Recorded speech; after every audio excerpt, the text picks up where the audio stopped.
How can I be serious doing an interview with you? It's difficult when you do it with somebody you know. But we've got to do it.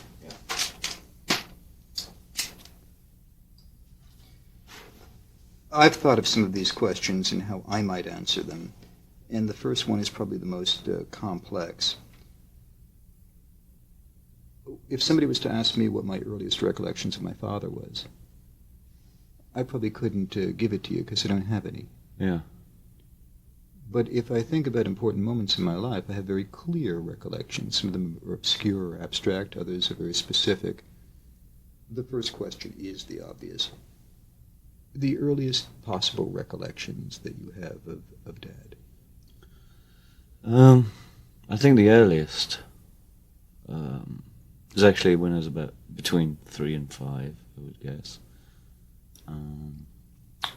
When we used to live in Surrey, he used to take me for bike rides on the sitting in front of him down to see Ringo. That I vaguely remember.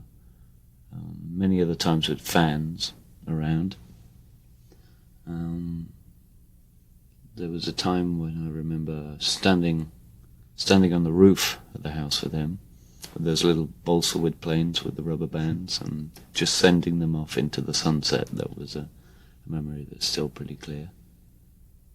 I remember being locked in the attic for quite a number of hours because I wouldn't stop whinging about something. And I just remember being locked in there for hours on end. Dad locked you in the attic? Well, it was a party that Dad was throwing, and I was sort of causing trouble, I guess. But I just remember being stuck up there, and I think Neil Aspinall from Apple was around. I think he either let me out or either turned the key on me, one or the other. How many hours were you in the attic? Quite a few. How old, the early recollections about the bicycle, about being on the roof, Yeah. How old were you? I'd say 3. Around 3. You can picture the bicycle ride?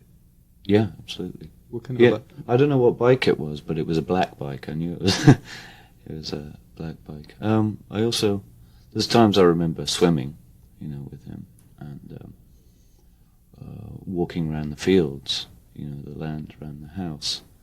And I used to have he bought me a Mickey Mouse tricycle, which I remember very clearly. Do you recall him being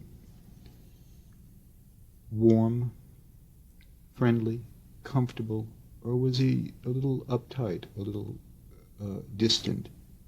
You were his firstborn. He was obviously unfamiliar with raising children. Did you sense a closeness then, or did you sense a distance the way a lot of kids feel from their father at that age? I think I sensed the distance later on in my life. Not necessarily at that age, because I wasn't really aware of how a father was supposed to be in the first place. But it was more towards the later years when I was, I think, around 14. And I remember being in a house that Dad rented on Montauk. And it was, I think it was one of the first. It was excuse me. It was one of the first trips I'd made over to America, and so I was very excited. And I used to laugh a lot in those days. And I had this really, really annoying laugh, and I remember being shouted at quite a number of times for laughing too much. For laughing too much? Yeah, that was scary, in fact. I got a bit worried. But it calmed down after that. Was he a disciplinarian? When you did something off the wall, did he shout at you? Oh, yeah. Did it ever strike you? No, not that I recall. But shouted, yes.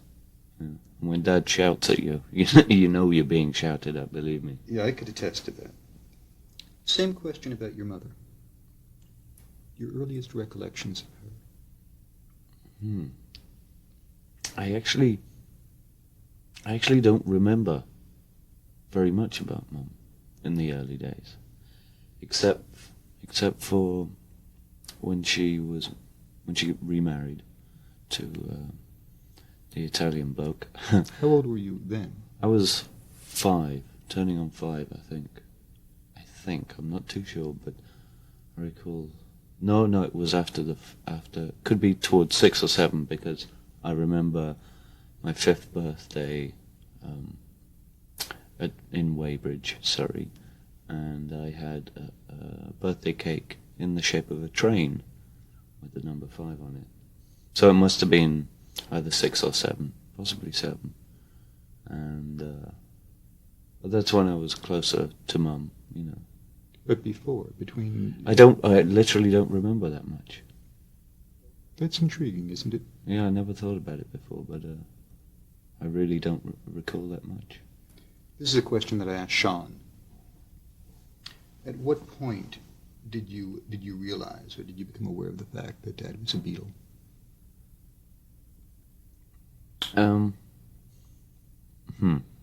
Well, in Weybridge again, there was always tons of fans. I mean, loads of people all the time.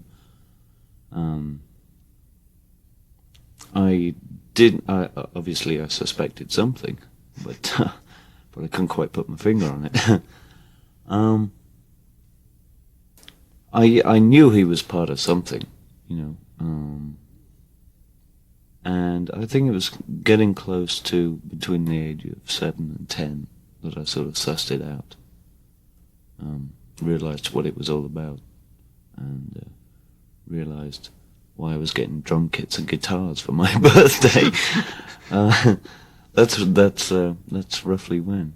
So that would indicate that from the time you were 2 or 3, when you had these early recollections, Yeah. to the time you were 7, that there was a period of 3 or 4 years where there were people outside your house asking for autographs and the like. Yeah. Did you think that was normal? Did you think that perhaps all dads, Well, in fact, had people outside when you went to visit who would ask to sign pieces of paper? it wasn't something I thought about. It was just a regular thing that happened every day. You know, go to school and there's all these people standing by the gate. You know.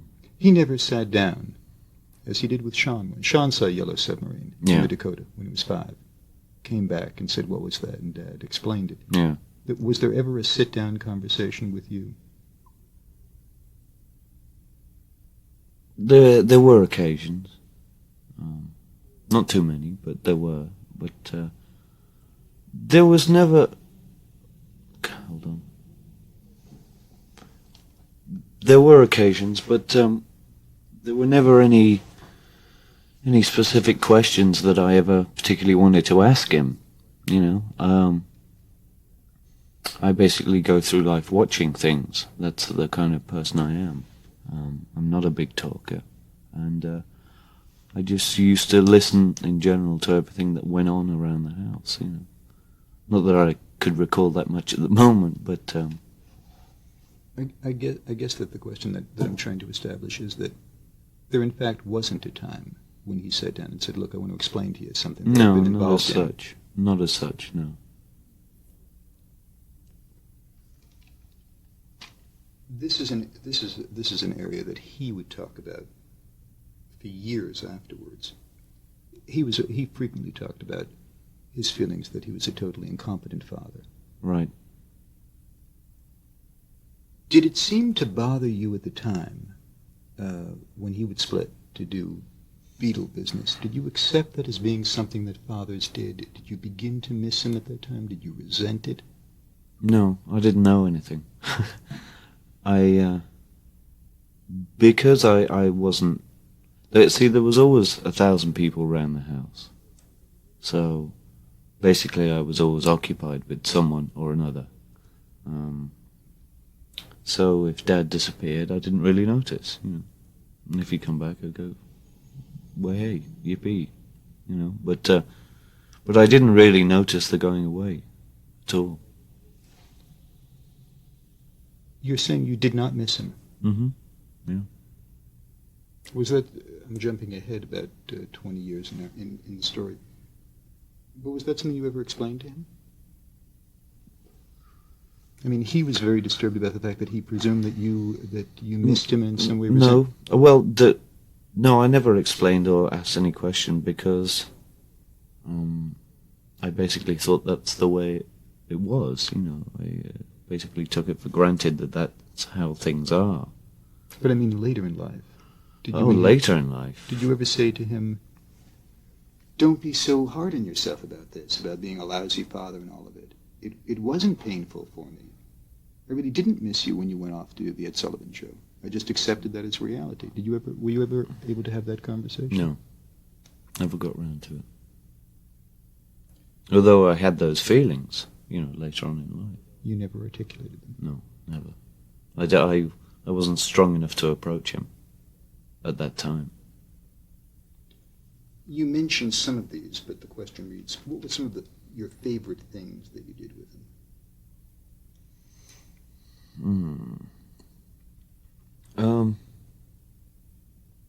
I think that the most fun was actually later on in life. Actually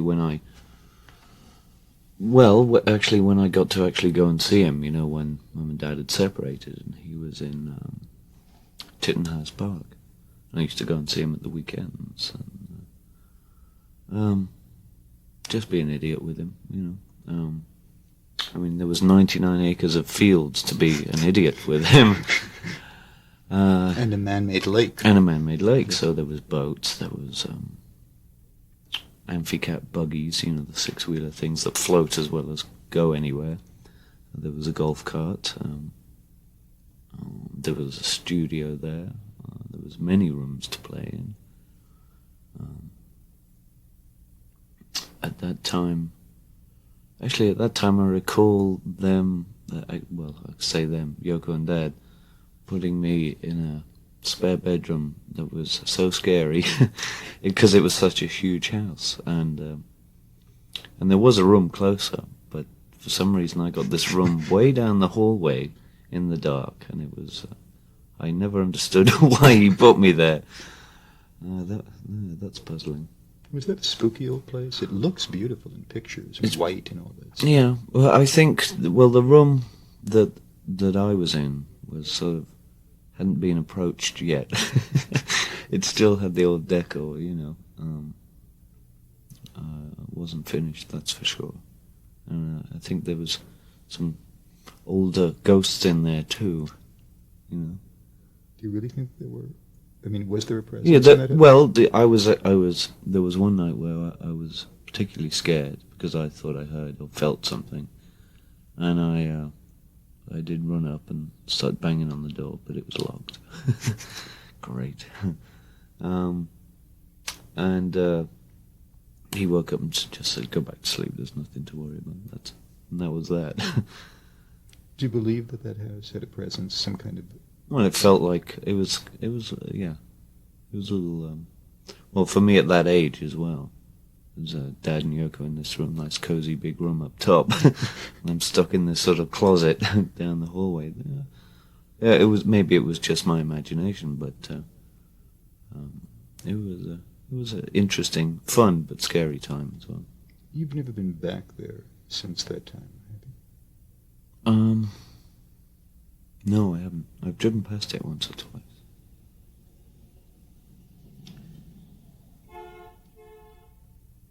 Talk to me a little bit about Aunt Mimi. Any recollections you have of her, and if you could,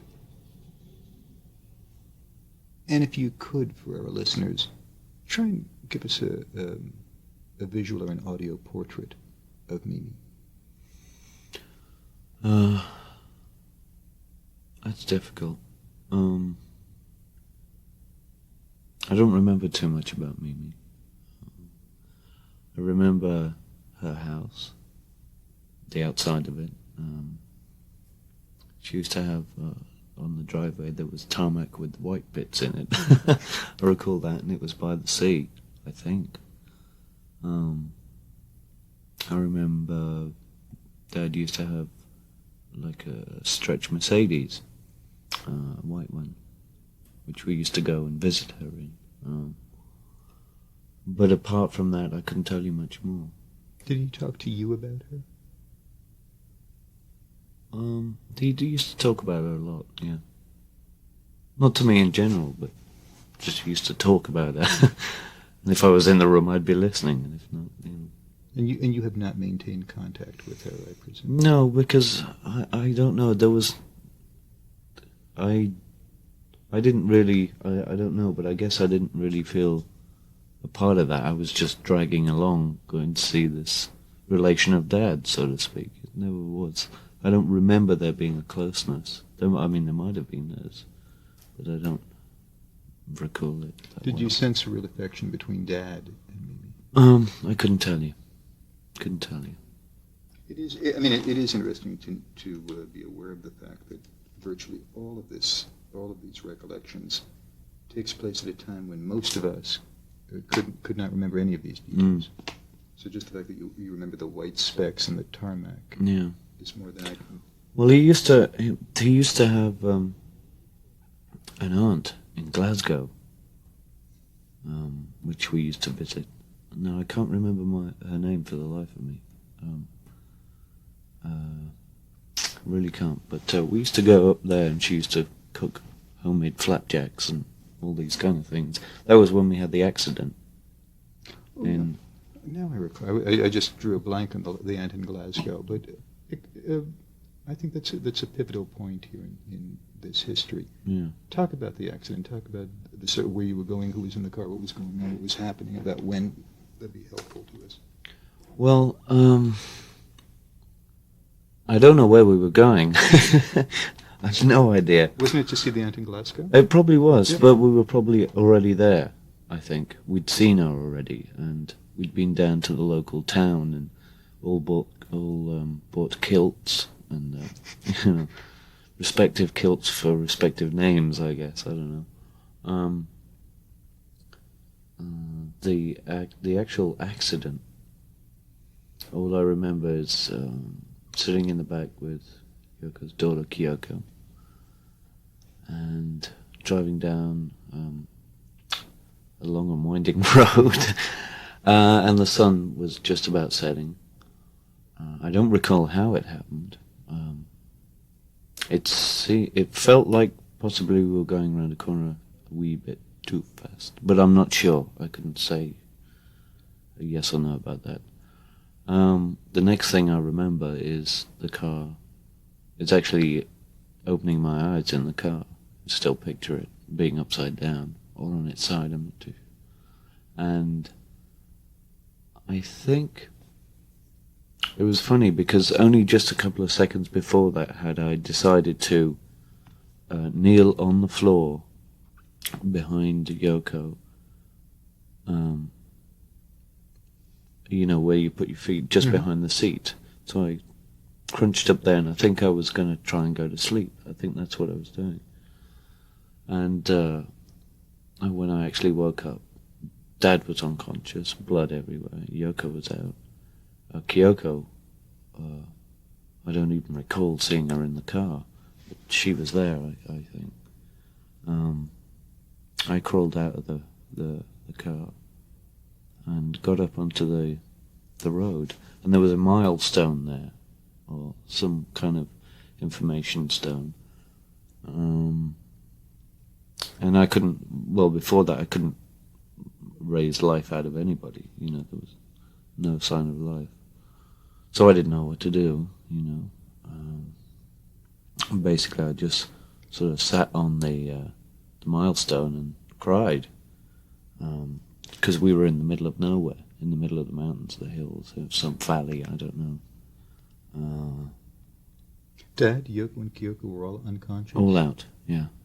And bleeding? Yeah, and I was fine, didn't have a cut, nothing. What happened? What happened next? Well, I sat on the milestone, and eventually some people drove by, and they saw what happened, obviously. And I remember the ambulance arriving. I remember sitting in the back of the ambulance with purple windows, going with the siren on. I was lying down on the left-hand side, and the ambulance was just going as fast as it possibly could. And the next thing I remember is waking up in pajamas, with a bowl of cornflakes in my hand, and directly in front of me was Dad, with a big bandage on his chin, I think it was. And Yoko was behind a screen, and I was allowed to get up and walk around, and I actually went over to see what had happened to Yoko, and she just had this incredible dent in her forehead, which was scary as hell. And I recall Kyoko being on the side. Something bad had happened to her. They really had to do some surgery to stitch some of her face up, I think it was. Then I just remember my mum driving up there, because as I just told Mum that I was going to Tittenhurst for the weekend. And the next thing she hears on the radio is that Dad's in a car accident with his wife and son, etc. And I just remember hopping into the car, and that was that, and went back to London. What was Lucy's last name?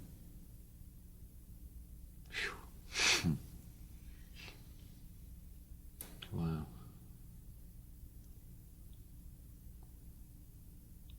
It was a good one. Good. I like the way you came in there. I don't know.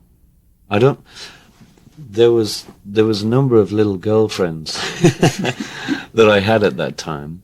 There was another one called Michelle. I'm being very serious.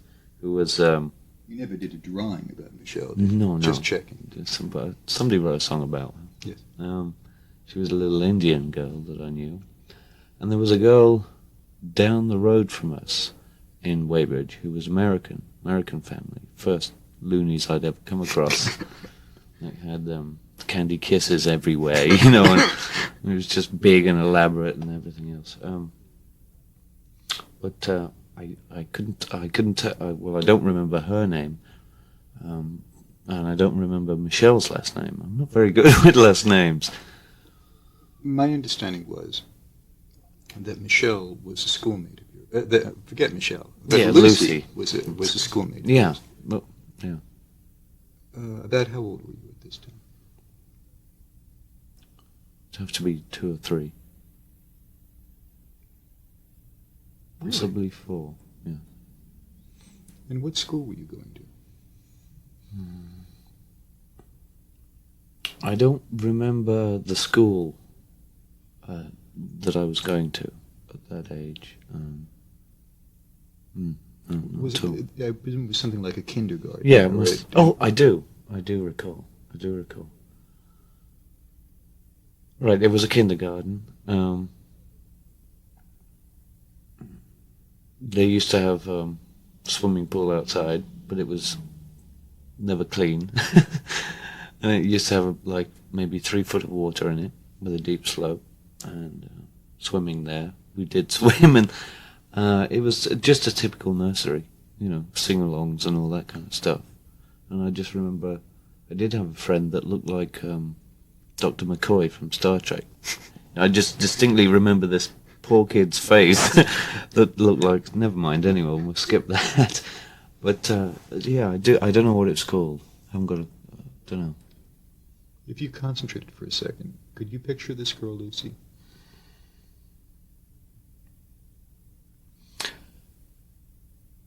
Very vaguely. There was one occasion where I don't know what it was about, but for some reason, either I was doing a project, a painting project or something like that, and the teacher came into the room while we were all singing and being idiots, and called me over and said, "This is Lucy, and you're going to work with her today." And that's... But I remember she had a fringe. Well, you call them bangs over here. Brown hair, bangs, and I think her hair was down to her shoulders. I'm not sure. I'm just seeing this image in the doorway. That's about it. And apparently I met her again. They did, in England, they did a Find Lucy contest. I never heard of this. Yeah. And they found Lucy? Apparently they did. And I couldn't tell whether it was her or not. I mean, that was 20 years ago. But we met. And no, in fact, it was in New York. They brought her to New York for after one of the shows. And I came back and they said, "This is Lucy." I said, "Oh, really?" I didn't know what to say. So we had a couple of pictures taken, which I don't have one, which I should try and track one down, actually. See if I can find Maybe Westwood One could have a Find Lucy Again contest. Find Lucy Again contest and see which Lucy comes up. Shows up this time. But see, they had problems trying to find out whether it really was the right one, because they were asking me questions like a year before that to see if I could give them any details about where, when, which school. And all that. Although I assume if they get to school and they have a list of all the kids who went to school. Yeah. Because Dad has told the story so many times, and because it's obviously become part of the folklore of rock and roll, I just want to make certain that your recollection is the same as his. He said that you just brought a drawing home from school. There's a painting. A painting? Yeah, watercolor painting.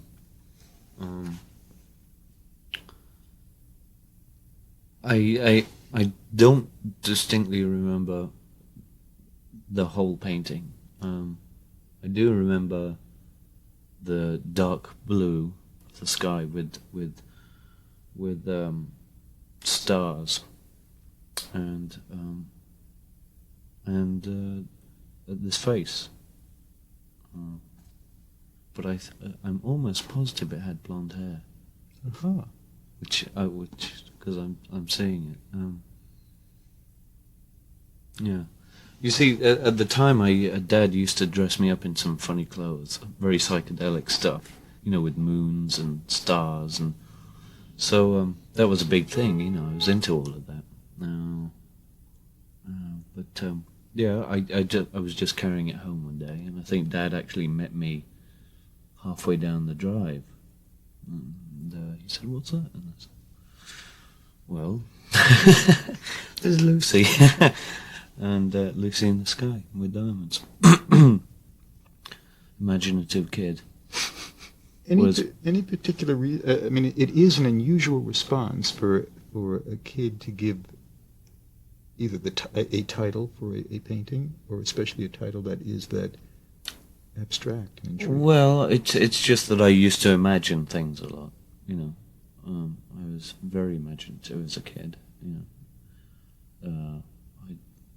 I'd sit on the opposite the front door of Weybridge while Dad was loading and unloading equipment, and with a friend, I wouldn't know who it was. We were playing helicopters, just sitting up there and making the noises. I used to be inventive and try my hand at anything. So, where is that painting today? I've no idea. No idea. That would be nice to find. It's probably been in a trash can long ago and disappeared. I doubt it. I mean, because it obviously impressed Dad so much, clearly. He's talked about it for so long. He must have saved it. It might be somewhere. If anyone knows, let us know. Yeah. Yeah, I'd like to see if my painting's got any better since. In Tittenhurst Park, or one of the houses, I assume it was Tittenhurst, Dad had a recording studio set up. Tittenhurst. Did you spend any time in the studio with him? Not as such. I do remember running around, running in and out. I don't actually remember being inside doing anything specific. Or watching him do anything. I probably did. There was a large window to watch whoever was in there, and I probably sat around and watched him a couple of times. Can you recall the first time that you ever sat down with him and he showed you how to play an instrument?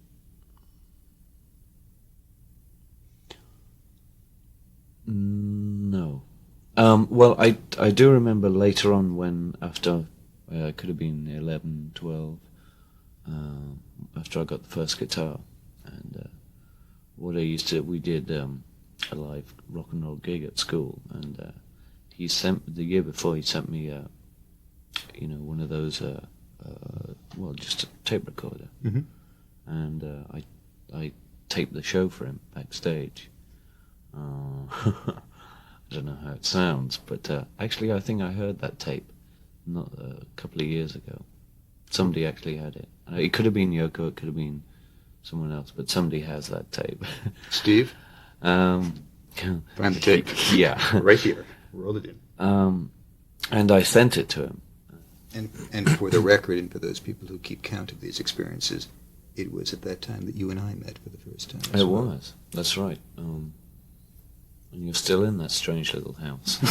Yes, I don't move often. No, I thought it was a different colour at that time. Your living room, by the way, your carpet. It was brown. I thought it was purple. I was positive it was purple, and you had a telescope up there as well. Yes, I did. Yeah, you did. I don't remember much else about it, except it was where it is. And with that lift thing that you stand in. I remember that day. You were 11. I was probably just 15 or 16 at the time. Yeah. And the other leg. Dad woke me up at some ungodly hour of the morning, Yeah. shouting again from the street level of a house that I lived in Laurel Canyon. And he said that he wanted me to meet you. Right. I want you to meet my son, he said. And he brought you up. And this was an enormously uncomfortable experience. Yeah. I don't know if it was just the hour of the morning. I had just awakened. I was in my pajamas. You were totally confused as to why you were there, what was the purpose of this meeting, who this guy was. And Dad seemed uncomfortable. Really? Yeah. Yeah.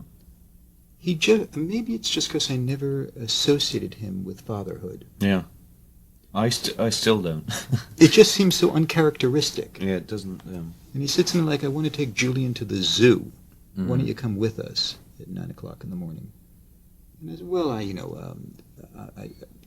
had something else I had to do. And we sat around, we talked for a while at the house. I remember you looking through the telescope. But he was nervous, and he was impatient, and in a way appeared to be looking for some kind of sense of approval. Yeah. But that was the only time, I think, that I ever saw the two of you together. Yeah. And I would not see you again until 1980. Right. Did I get a view of him with you that was unusual, or was that fairly common, that he just appeared? No, I think he was a little uncomfortable with me. He didn't know how to deal with me, what to do with me. When he hadn't seen that much of me. He's not used to kids being around. I don't think he wasn't relaxed or settled by any means, purely because of that reason. I'm interested in the way your relationship with him, with Dad, was changing in the 70s, the late 70s, and what was going on between the two of you. I mean, it's really only known between you and him, of course. But clearly we've heard a lot about alienation and a lot about missed moments. Was it really starting to come together toward the end, or do we really wish that it had, but it hadn't? No, I think it was. Give me some examples of that. Okay, getting towards the double fancy stage. He used to call me up, and we used to speak quite a lot. I mean, even before that, I used to speak to him a lot as well. I'd call him every week or every couple of days. And even if we didn't have anything to talk about, we'd make it up. But the main thing was we were starting to get a connection somehow. Just before what happened, he called me up and said, "Listen to this. This is I'm going to play you the track. It's some new stuff off the album." I said, "Well, that's good. Let me hear it then."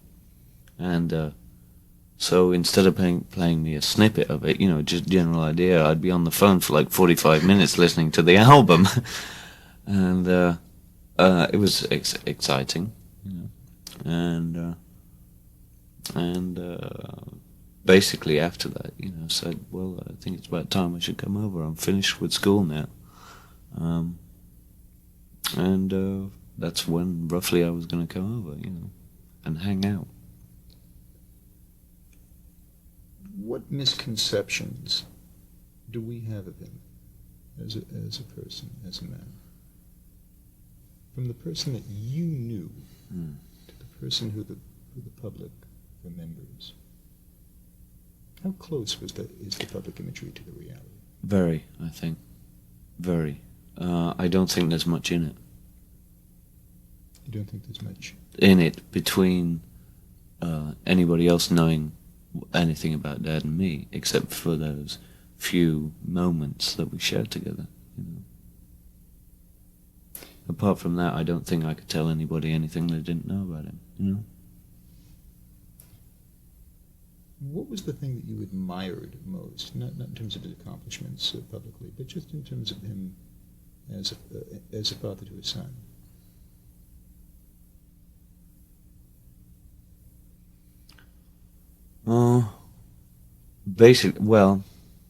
The only thing I could say is that I thought he was the best thing in the world.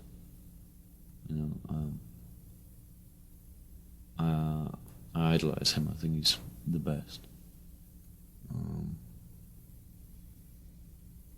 And it's